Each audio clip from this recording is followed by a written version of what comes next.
സംസ്ഥാനത്ത് തെരഞ്ഞെടുപ്പ് പ്രചാരണത്തിനിടെ ഏറ്റുമുട്ടലുകൾ പതിവാകുന്നു. കുന്നത്തൂരിലും കൊട്ടാരക്കരയിലും അതിക്രമങ്ങളും അസഭ്യവർഷങ്ങളും അരങ്ങേറി.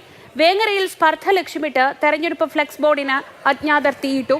കാസർകോട്ടും തൃശൂരുമുണ്ടായ വിവാദ പരാമർശങ്ങൾ ജനമൈത്രിക്കും വെല്ലുവിളിയായി.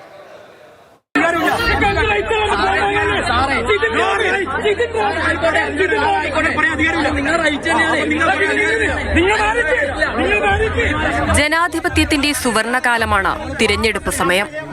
എന്നാൽ മുന്നണിപ്പോരും അസഹിഷ്ണുതയും നാടിന്റെ ഐക്യത്തിന് തന്നെ മങ്ങലേൽപ്പിക്കുകയാണ്. പടന്നക്കാട് നെഹ്റു കോളേജിൽ പ്രചാരണത്തിനെത്തിയ തൃക്കരിപ്പൂരിലെ UDF സ്ഥാനാർത്ഥിയെ SFI പ്രവർത്തകർ തടഞ്ഞതായി പരാതി.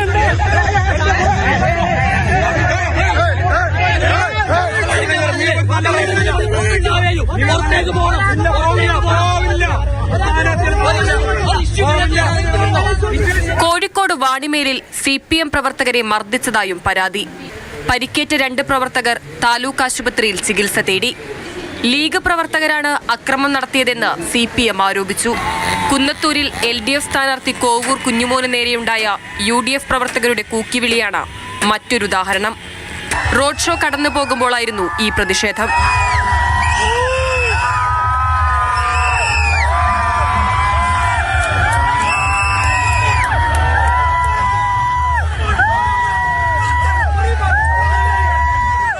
മറ്റൊരു പ്രചാരണത്തിനിടെ നടന്ന കല്ലേറിൽ 2 DYFI പ്രവർത്തകർക്ക് പരിക്കേറ്റിരുന്നു. ഭരണിക്കാവിലെത്താൻ 2 മിനിറ്റേ ഉള്ളൂ. അതിന് തൊട്ടു മുമ്പ് DJ വണ്ടി തടയുകയും വളരെ പ്രകോപനപരമായിട്ടുള്ള പെരുമാറ്റമായിരുന്നു അവരുടേത്. സ്വീകരണ പര്യടനത്തിനിടെ കൊട്ടാരക്കരയിലെ UDF സ്ഥാനാർത്ഥി ഐഷ പോറ്റിക്ക് നേരെ അസഭ്യം വിളിച്ചെന്നും പരാതി ഉയർന്നു. സംഭവത്തിൽ 2 CPM പ്രവർത്തകർക്കെതിരെ കേസെടുത്തു. സ്ത്രീത്വത്തെ അപമാനിച്ചതടക്കമുള്ള വകുപ്പുകൾ ഇരുവർക്കുമെതിരെ ചുമത്തിയിട്ടുണ്ട്. മറ്റൊരു സംഭവം മലപ്പുറത്ത് നിന്നാണ്. വേങ്ങരയിലെ UDF സ്ഥാനാർത്ഥി KM ഷാജിയുടെ തിരഞ്ഞെടുപ്പ് ഫ്ലെക്സ് ബോർഡിന് ഒരു സംഘം ആളുകൾ തീയിട്ടു. ഇതിൽ കോട്ടക്കൽ പോലീസ് കേസെടുത്തിട്ടുണ്ട്.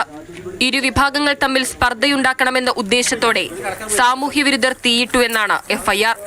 സ്ഥാനാർത്ഥിത്വം പ്രഖ്യാപിച്ചതിന് പിന്നാലെ വർഗീയ പരാമർശങ്ങളുടെ മാലപ്പടക്കത്തിനാണ് B. ഗോപാലകൃഷ്ണൻ തിരികൊളുത്തിയത്. ഗുരുവായൂർ ഏങ്ങണ്ടിയൂരിലെ ഒരു റോഡിന് ടിപ്പു സുൽത്താന്റെ പേര് നൽകിയതാണ് BJP നേതാവിനെ ഒടുവിൽ ചൊടിപ്പിച്ചത്. ടിപ്പു സുൽത്താൻ ഈ നാട്ടിൽ ആക്രമിച്ചു വന്നയാളാണ്. ആക്രമിച്ചു വന്നു മാത്രമല്ല, ക്ഷേത്രങ്ങൾ തകർത്തു, ഹിന്ദുക്കളെ കൊന്നൊടുക്കി, എത്ര കൊലപാതകങ്ങൾ ചെയ്തു. ഈ ഗുരുവായൂർ മണ്ഡലത്തിലടക്കം അദ്ദേഹം ആക്രമിച്ചിട്ടുണ്ട്.